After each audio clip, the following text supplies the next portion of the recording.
transforme Soulan à l'action l'esplanade de l'édifice, apparaît la chanteuse Ayana Kamura, escortée par ses danseuses, vêtues toutes en doré. Les artistes de la garde républicaine, dans un parfait mouvement chorégraphique, se rassemblent, formant un cercle autour d'elle.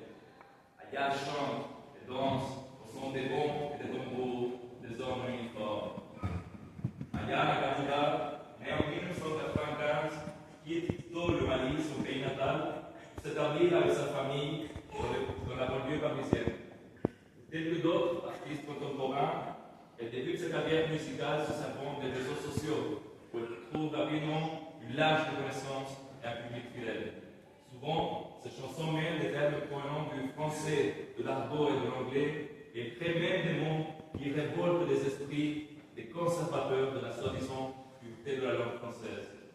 En fait, quelques mois avant les Jeux Olympiques, à l'annonce de sa participation, les militants d'extrême droite ont déployé sur le quai de la Seine une banderole sur laquelle on pouvait lire « Ici c'est Paris, pas le marché de Bamako ».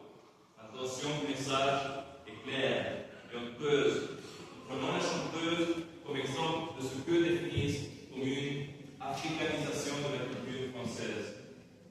Si j'évoque cela, c'est parce qu'il porte, à mon avis, de nombreuses images éloquentes.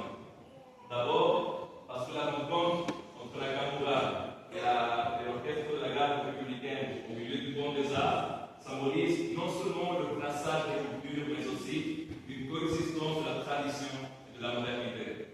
Elle symbolise aussi, si l'on veut, une intention vers la cicatrisation des blessures coloniales. Ensuite, parce que la chanson d'ouverture de la séquence, formidable, est truffée d'anglicisme et a été composée par un fils immigré comme l'a été Charles Aznavour.